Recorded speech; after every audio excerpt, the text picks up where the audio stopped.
Hello friends, आज हम 2 minute में नंबर सिस्टम का 10 क्वेश्चन करने वाले हैं जो आपके एग्ज़ाम के लिए सबसे इम्पोर्टेंट साबित होने वाला है। क्या आप इस क्वेश्चन के आंसर जानते हैं? तो हमारे साथ जवाब दें कमेंट सेक्शन में। चलते हैं, पहला क्वेश्चन आज हमारा है, दो संख्याओं का गुणनफल 8670 है, उसका एचसीएफ दे रखा है आपको 17, तो एलसीएम बताइए कितना होगा। एलसीएम बराबर एक फार्मूला पढ़े होंगे, एलसीएम जब निकालना हो तो पहली संख्या गुने दूसरी संख्या बट्टा क्या होता है, एचसीएफ होता है। तो यहाँ पर देखेंगे क्या क्या मेरे पास में दे रखा है, दोनों संख्याओं का दे रखा है 8670 और अपॉन कितना है 17 है। जब इससे भाग लगाएंगे तो 17 × 85 5 बार में, उसके बाद 17 × 17 एक बार में और 0, तो 510 इसका सही आंसर हो जाएगा।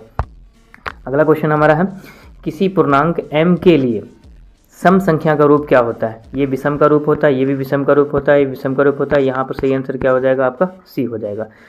फिर से अगला क्वेश्चन है, किसी धनात्मक पूर्णांक a तथा b के लिए a, b का एचसीएफ दे रखा है, a b एलसीएम किसके बराबर होगा। तो यहाँ पर क्या हो जाएगा, किसके बराबर हो जाएगा आपका, a × b के बराबर हो जाएगा। पाई एक क्या है, पाई एक अपरिमेय संख्या है, जो सी नंबर ऑप्शन सही होगा। √5 क्या है, √5 जब रूट से बाहर नहीं निकलेगा, रूट से बाहर निकालने के बाद वो दशमलव के बाद कोई संख्या स्थिर नहीं होगा तो वो संख्या क्या हो जाएगा आपका, अपरिमेय संख्या कहलाएगा। तो ये अपरिमेय संख्या हो जाएगा। 1/√2 भी, 1 तो बाहर है लेकिन √2 रूट से बाहर नहीं निकलेगा, इसलिए क्या हो जाएगी, अपरिमेय संख्या हो जाएगा। तो ये भी अपरिमेय संख्या हो जाएगा। यहाँ पे पूछ रहा है कि कौन परिमेय संख्या है, तो √3 से √3 चला जाएगा तो ये परिमेय संख्या है। रूट ये घट जाएगा तो 0 हो जाएगा।